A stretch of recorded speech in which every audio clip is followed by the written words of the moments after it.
नमस्कार, मैं हूं अखिलेश सिंह और आप देख रहे हैं हमारा विशेष कार्यक्रम खबरों की बात अखिलेश के साथ। इस विशेष कार्यक्रम में हम आपको बताते हैं खबरों के अंदर कौन सी हैं बड़ी बातें, खबरों के अंदर कौन सी छिपे हैं बड़े राज और इन सब के पीछे कौन सी है बड़ी वजह।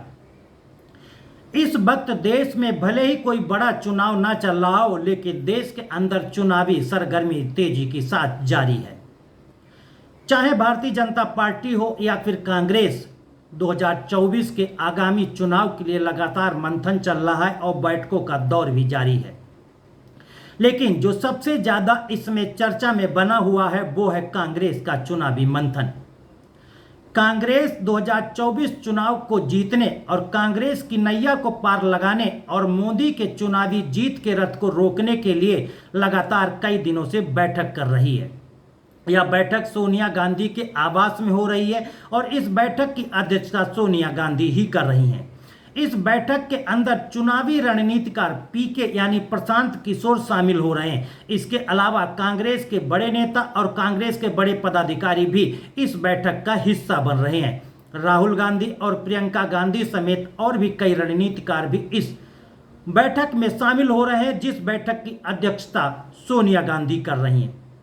बताया जा रहा है कि लगातार शनिवार से चल रहा बैठकों के दौर में प्रशांत किशोर 2024 में लोकसभा चुनाव कांग्रेस को कैसे जिताया जा सकता है उस पर अपना प्रेजेंटेशन दे रहे हैं, अपनी रणनीति बता रहे हैं। इसके अलावा लगातार चुनावी जीत के रथ पर सवार मोदी को कैसे रोका जा सकता है, इसका एक परिणाम भी, एक पूरा रवैया, एक पूरा प्रेजेंटेशन तैयार करके कांग्रेस को दिखा रहे हैं कि इन लाइन पर, इन चुनावी रणनीति पर, इन तरीकों से मोदी के जीत की रोक को रोका जा सकता है और कांग्रेस को 2024 में चुनाव जिताया जा सकता है।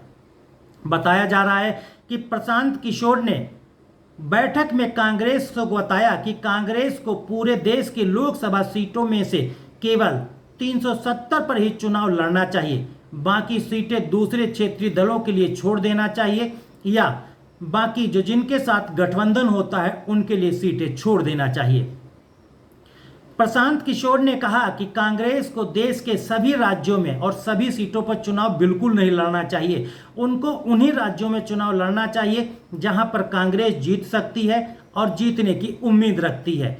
जहां कांग्रेस चुनाव जीतने में पीछे है या जहां पर चुनाव कांग्रेस के जीतने की आशंका बेहद कम है, वहां पर कांग्रेस को खुद न चुनाव लड़कर अपने सहयोगी दलों को या दूसरी क्षेत्रीय पार्टियों के लिए सीटें छोड़ देना चाहिए, जहां वो चुनाव लड़ें और मोदी को टक्कर दें और वहां पर सीटें भी जीत सकें।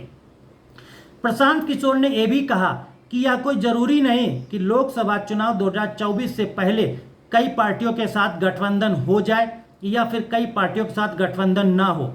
उन्होंने कहा कि जिनके साथ बात बनती है उनके साथ बात बनाकर और चुनावी सीट शेयर करके चुनाव लड़ा जाए और जिन राजनीतिक दलों के साथ, जिन क्षेत्रीय दलों के साथ बात नहीं बनती है, उनका चुनावी रिजल्ट आ जाए और वो चुनाव में कितनी सीट जलते हैं और वो समान विचारधारा के लोगों को चुनाव के बाद अपने साथ लाया जा सकता है।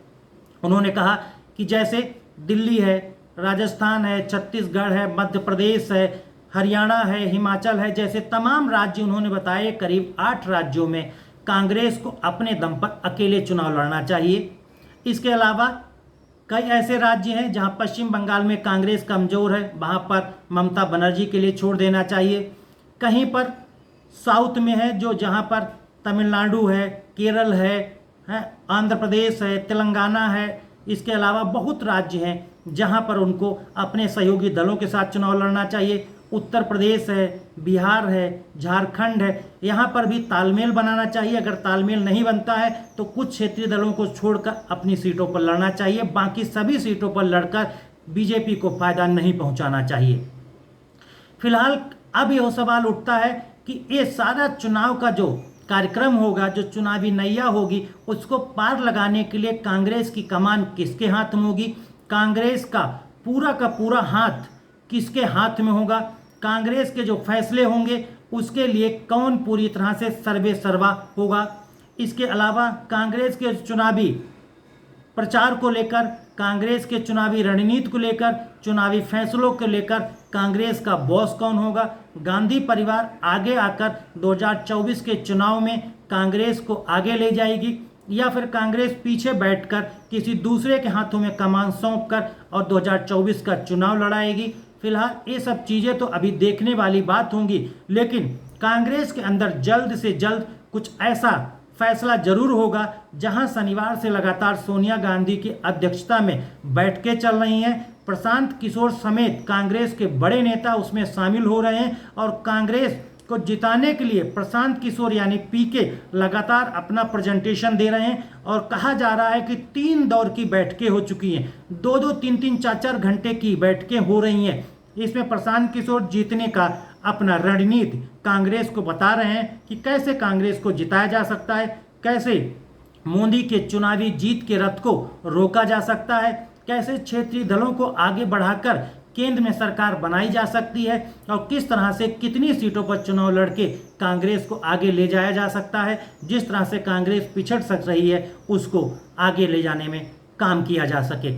फिलहाल तमाम दौर की बैठकों के बाद जो अंदर से सूत्रों से आ रहा है निकल के, उसमें कहा जा रहा है कि कांग्रेस में पीके शामिल हो सकते हैं, प्रशांत किशोर को कांग्रेस में कोई बड़ा पद दिया जा सकता है और कांग्रेस फ्री हैंड होकर प्रशांत किशोर कांग्रेस को चुनाव लड़ाएंगे और उनके फैसलों में कांग्रेस का कोई नेता दखल नहीं देगा।